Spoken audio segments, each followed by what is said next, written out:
Kare barka ma. Domin illar soyayya ta take damuna a rayuwa.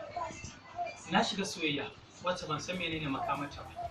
Na kamu da son wata wacce bata san menene nake yi ba. Duk soyayyar da kake a rayuwa ya kamata a ce yarinya ta san kana so.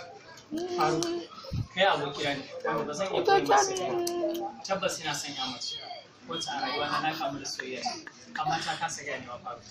Ina cikin wani yanayi Faru. Ban san me ya kamata in yi ba. Soyayya ta kasance tamkar wata fitila ce wacce take haska duniya a rayuwa. Soyayya ta kasance jin daɗi ce ta rayuwa wanda kowane mahaluki yake yayi ta. Soyayya wata ni'ima ce wanda kowa yake muradin ta a rayuwa. Faru kai ba soyayya kake ba, ba za ka san menene soyayya. Duk wanda yake soyayya shi yake sanin daɗin rayuwa. Sai ka fara soyayya za ka san daɗin rayuwa Faru. Amma kuwa sabbin da kake soyayya kan Illar soyayya ba illa ba ce. Illar soyayya wanda ya ɗauke da illa ce. Ba komai ba ya illar soyayya ga mutum idan ya fuskance ta. Soyayya ba komai ba ce. A ce ni'ima da jin daɗi da Allah yake ni'imta kowa da shi. Zuciya wata aba ce wacce Allah ya himce ta da komi. Zuciya wata aba ce wacce ta kasance fitila ce ga kowa. Zuciya ba ta da wani abu face ko da ya isar da sako ga wanda yake so ya isar da ita.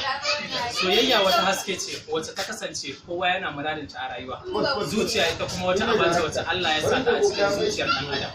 Babu wanda yake sanin menene so sai wanda ya shiga cikin sa. Soyayya ta kasance wata jin daɗi ce da wata jigo ta rayuwa, wata farko ce wanda Allah ne kawai yake sanin kimanta. Tabbas Faru kai matashi ne a rayuwa wanda baka taba haduwa da wacce kace tana son ka ba, barantana ka san menene soyayya Faru. Ni na kasance ɗalibi ne a cikin makarantar soyayya. Na kasance soyayya ce ita ce ta nimantar da ni. Na kasance soyayya ce fitilar rayuwa ta Faru. Soyayya tabbas ta kasance wata aba ce wanda idan har mutum ba ya taka matakin ta ba zai taba sani ba. Tabbas a rayuwa ina son ƴa mace da na kasance a ce ta kasance kamar tawa. Wacce take so ta kasance kamar da siffata. Ta kasance kamar tsari na ɗaya da ita, ta kasance da biyu na ɗaya da ita. Faruk ba wai na gaya ma wannan abu bane ko domin wani abu. Kai amini na ne, kai abokina ne, na kwarai na arziki wanda zan iya fayyace ma ko. Tabbas sanin darajar soyayya shi ke haifar da al'umma ta gari. Al'umma ta gari ita take haifar da duniya ta gari. Ba kowa yake sanin menene soyayya ba Faruk.